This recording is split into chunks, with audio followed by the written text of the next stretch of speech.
Each year, people use the summer to train their dogs for the upcoming hunting seasons. Deer trackers are no different. At this event, handlers look to certify their dogs under the United Blood Trackers certifications. A bunch of people kind of got together to find 28 properties to test 44 dogs. That's what's getting tested in 3 days. And later we'll have seminars, a lot of new trackers.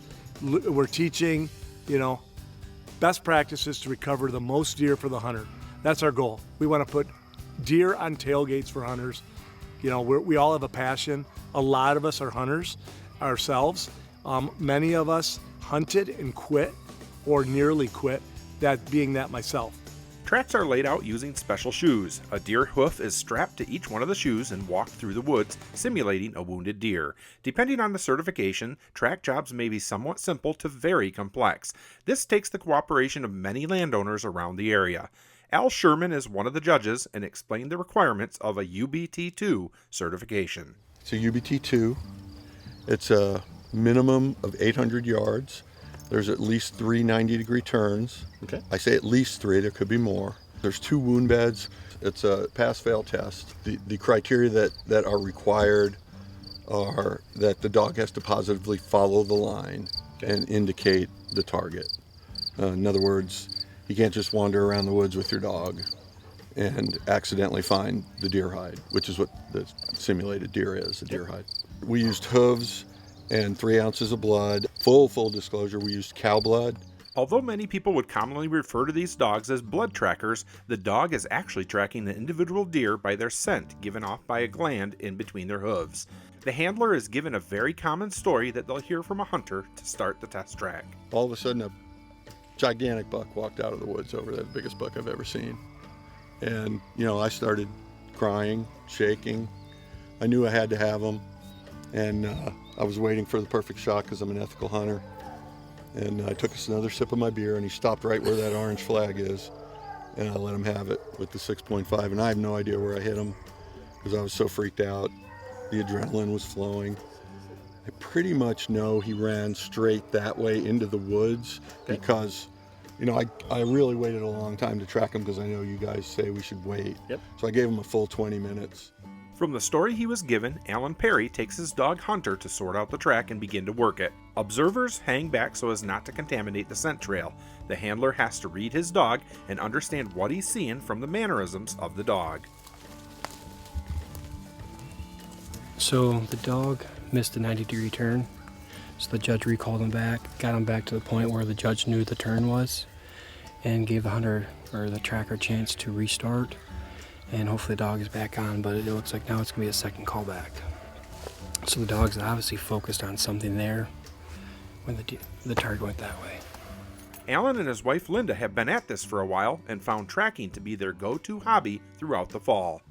Well, he's 4.5 years old, and his name is Hunter, and he's a basset hound. And this is his going into his 5th year.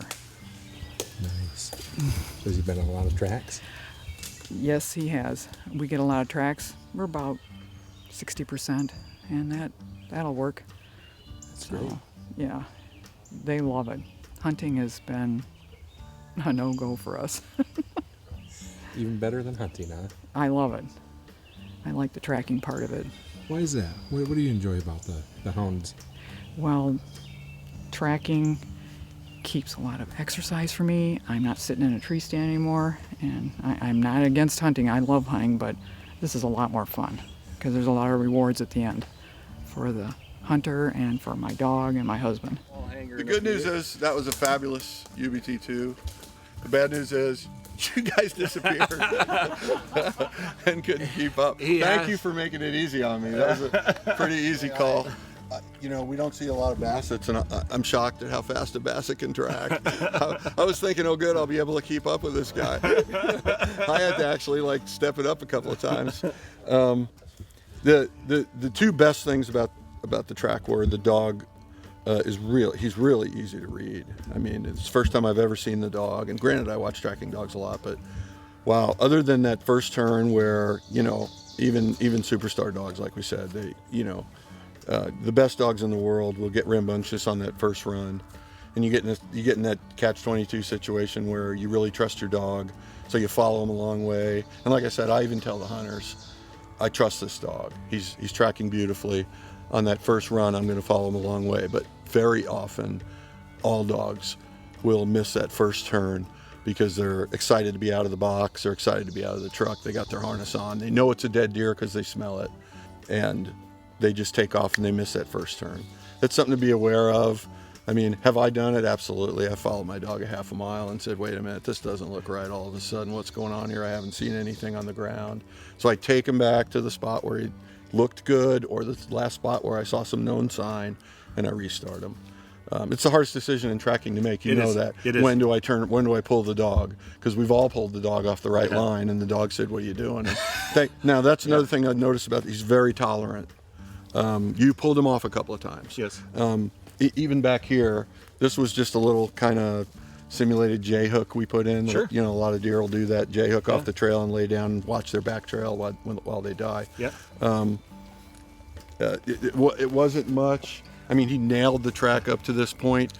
He did a head snap right at where we walked in with the hooves to this point. He looked at it, and I'm not sure. I don't know if you noticed it or not, but when he did it, you said, "Work it out, work it out." Sort it out, yeah. And he went back, and that's my only.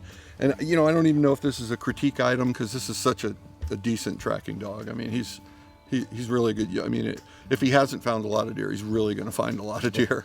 I mean, yeah, the talking. I know it's your style. Yes, yes, sir. And I'm the last guy that can criticize it because I babble constantly during the track. But my dogs know when I'm talking to them and when it's important and when I'm just babbling incoherently to the hunters. I keep a running conversation going with the hunters while I'm watching the dog and looking for sign and running the track. I seem to have the capability to do that and not get distracted. But when the dog does something, when I think I'm seeing the dog telling me something, the conversation stops and I'm ignoring the hunters and I'm watching the dog. Now, when I say something to the dog ignores me when I'm babbling to the hunters. Your dog is fabulous about ignoring galleries, and that's great. I love that. Alan and Hunter had done a fantastic job and easily earned the UBT2 certification. Handlers running tracking dogs need to manage a variety of situations. Hunters also need to go into this fall understanding that not all marginal hits are the same. Eric Peterson explains. You know, these two are gut shots, but there's a big difference. This is a stomach shot hitting the rumen. But this is an intestinal shot. The difference in this is this could be a 12 to 24 hour death, up to 30. This one right here can occasionally be 30, 40 hour death. This is the one that, depending blood vessels and all, is tough. This shot right here, people will hit high coming in with an arrow and think, you know, it's a gut shot, and they come to their deer, it's stiff. This died within minutes. So if we peel this deer apart, quick, I'm gonna do it quick, we can start seeing lungs in the rib cage, liver. Blue will be diaphragm. We got the lungs. We come in. That's a diaphragm that separates thoracic cavity back into the intestinals. Now we see the heart. We see, femoral coming back, carotid, femorals coming down. We've got the liver. We got the rumen. We have the intestines. There's that quick death. You've got femoral running into the kidney. You hit that kidney, that deer bleeds right out. Wait times can be the reason you recover a deer or lose a deer.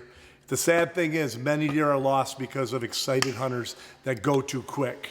You know, those liver shots, usually, they're gonna bed up immediately. And those stomach shots are gonna bed up too. Coyotes have changed the world of Michigan hunting just because they bed up and they get bumped.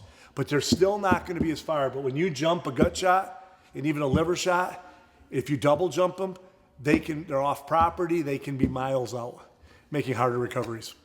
Above all, if you're a hunter this fall and are unsure of a hit on a deer, it's very important to, first of all, give the animal time to bed up and expire. And if you're going to call in a tracking dog, don't contaminate the trail.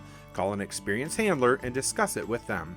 Most of these guys see more blood trails in a couple weeks of the season than most hunters see in many years. On a marginal hit, there's no substitute for a good tracking dog. Don't forget to like and subscribe to my daddy's channel.